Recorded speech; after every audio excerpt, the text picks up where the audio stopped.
ఓం సాయిరామ్. సాయి భక్తులందరికీ నమస్కారం అండి. అందరూ ఎలా ఉన్నారు ఫ్రెండ్స్? మన సాయినాథుని దేవల్ల అందరూ బాగుండాలని మనస్ఫూర్తిగా కోరుకుంటూ ఈరోజు ఈ వీడియోనైతే స్టార్ట్ చేస్తున్నాను. ఇక ఈరోజు వీడియోలో బాబాగారు ఎప్పటిలానే ఒక చక్కటి సందేశాన్ని మనందరి కోసం, సాయి భక్తులందరి కోసం తీసుకొచ్చారు. ఇక ఏమాత్రం ఆలస్యం చేయకుండా బాబాగారి సందేశం ఏంటో స్వయంగా మన సాయి తండ్రి మాటల్లోనే విందామా?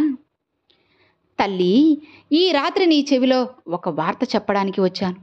నీ బాబా చెప్పేది నమ్మకంతో విను. నీ సాయి మాటలు విన్నావంటే హాయిగా ప్రశాంతంగా నిద్రిస్తావు. ఎలాంటి సమస్యలు, ఆలోచనలు ఏవీ కూడా అస్సలు నీ మనసులోకే రానివ్వను తల్లి. జాగ్రత్తగా ఇది విను అని బాబాగారితో చెప్తున్నారు అండి. మరి బాబాగారు మనకి ఏం చెప్పబోతున్నారో, ఎలాంటి సందేశాన్ని అందించబోతున్నారో స్వయంగా మన సాయి తండ్రి మాటల్లోనే విందామా? తల్లి, ఈ రాత్రి నీ చెవిలో ఒక శుభవార్త చెప్పబోతున్నానమ్మా. అస్సలు నిర్లక్ష్యం వద్దు. ఇప్పుడే నీ తండ్రి చెప్పేది జాగ్రత్తగా విను. నువ్వు ఎన్నో సమస్యలతో సతమతమవుతున్నావు కదా. ఎటు చూసినా కష్టాలు, కన్నీళ్లు, దుఃఖమే కదా నీకు మిగిలింది. ఇక అవి ఏవి కూడా నీ దగ్గరికి రాకుండా ఉండాలి అంటే నీ బాబా చెప్పే మాటని నువ్వు వినాల్సింది. నువ్వు ఎటు చూసినా సరే కష్టం నిన్ను తరుముతుంది కదా, నిన్ను చుట్టుముట్టేసింది కదా. అమావాస్య లాంటి కారు చీకట్లలాగా కష్టాలు నిన్ను చుట్టేశాయి కదా. భయపడకు. అలాంటి సందర్భంలోనే కదా నీ మనసు అనేది విరిగిపోయింది. భయపడకు, దిగులు పడకు. ఇక నీ జీవితాన్ని పౌర్ణమి చంద్రుళ్లాగా ప్రకాశవంతంగా మార్చే బాధ్యత నాది తల్లి. ఇప్పుడు నీ చుట్టూ ఉన్నవాళ్ళు నీతో మంచిగా మాట్లాడుతూ, నీ వెనుక చెడుగా మాట్లాడుతూ గోతులు తవ్వుతున్నారు కదా. ఇవి నువ్వు ఇప్పుడు తెలుసుకొనే కదా కృంగిపోతున్నావు. వీళ్ళనా నేను ఇంతలా నమ్మింది, వీళ్ళనా నేను మంచివాళ్ళు అని అనుకుంది, వీళ్ళ నా వాళ్ళు, నా కుటుంబ సభ్యులు అనుకున్నాను అని నువ్వు బాధపడుతున్నావు కదా. ఎందుకు బాబా అందరూ ఇలానే ఉంటారు, నాతో ఒకలా, నా వెనక ఇంకోలా మాట్లాడుతున్నారు ఎందుకు బాబా? అసలు అలా ఉండాల్సిన అవసరం ఏముంది అని నువ్వు నన్ను అడుగుతున్నావు కదా. అందుకు సమాధానం నేను ఇప్పటికే నీకు వేలసార్లు చెప్పేశాను బిడ్డ. నీ ముందు నీ కళ్ళల్లోకి చూసి మాట్లాడలేని వాళ్ళు, నువ్వు ఎదుగుతుంటే నీ ఎదుగుదలను చూడలేని వాళ్ళు నీ వెనుక తప్పుగా మాట్లాడుతున్నారు. ఇక అలాంటి వాళ్ళని నువ్వు అస్సలు పట్టించుకోకు. నీ ముందు కాస్త ధైర్యం కూడా లేకుండా మాట్లాడలేని వాళ్ళ గురించి ఎందుకు చెప్పు ఆలోచించడం? అసలు ఆ బాధ నీకు అనవసరం. నీకు తోడుగా పక్క బలంగా నీ బాబాని నేనున్నాను కదా. అన్నీ నేను చూసుకుంటాను, నేను మారుస్తాను. నీ కన్నీటిని చూసి కూడా నేను ఊరుకుంటాను అని నువ్వు ఎలా అనుకుంటున్నావు? నేను మౌనంగా ఎందుకు కూర్చుంటాను చెప్పు? లేదు బిడ్డ, నేను అస్సలు ఊరుకోను. అన్నీ చూస్తున్నాను. ఇక వారిని నీ బాబాకి అప్పగించు చాలు. మిగతావన్నీ నేను చూసుకుంటాను.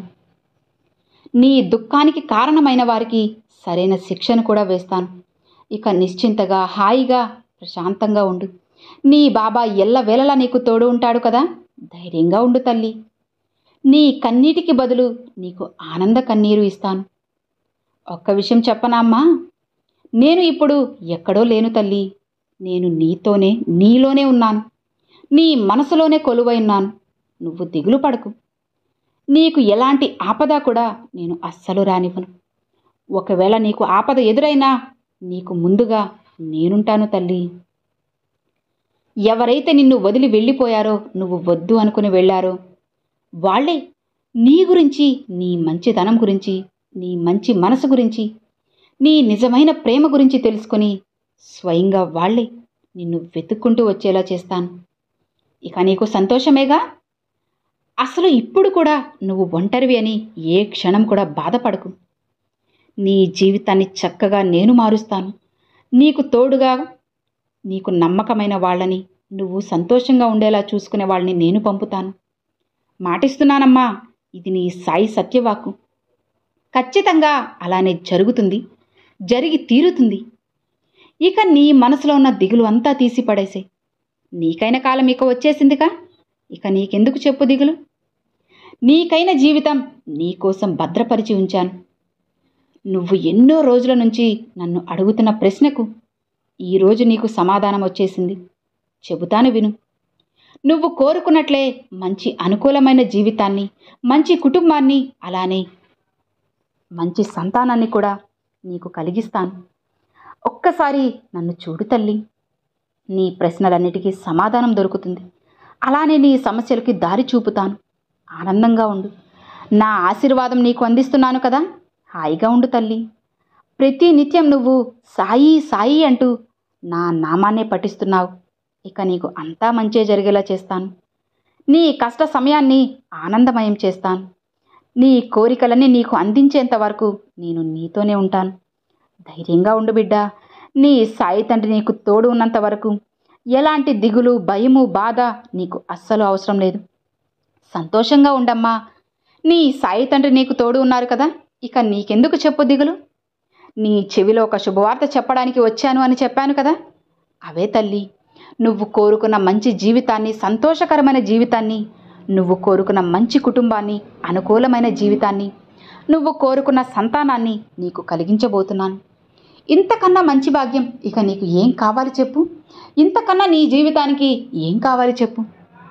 కాబట్టి ఇకనైనా సంతోషంగా ఉండు, హాయిగా ఉండు, ప్రశాంతంగా ఉండు. నీ జీవితాన్ని మంచిగా మారుస్తాను. అలా మార్చే బాధ్యతను పూర్తిగా నేను తీసుకుంటాను. ఇక హాయిగా ప్రశాంతంగా ఉండు తల్లి. నీ బాబా ఏం చేసినా సరే నీకోసమే కదా. నువ్వు సంతోషంగా ఆనందంగా ఉండడమే కోసమే కదా. కాబట్టి నీ సాయి మీద నమ్మకాన్ని పెంచుకో చాలు. మిగతావన్నీ కూడా నేను చూసుకుంటాను, నేను చక్కబెడతాను. ధైర్యంగా ఉండు తల్లి అని బాబాగారితో చెప్తున్నారండి. సో విన్నారు కదండి, ఈరోజు బాబాగారు పంపించిన ఈ మంచి సందేశం మీ అందరికి ఎంతో బాగా నచ్చింది అని అనుకుంటున్నాను. నచ్చితే ఒక చిన్న లైక్ చేయండి, మరికొంతమంది సాయి భక్తులకు షేర్ చేయండి. ఫస్ట్గా మన ఛానల్ చూసేవాళ్ళు సబ్స్క్రైబ్ చేసి సపోర్ట్ చేయండి friends. Thanks for watching. Om Sairam.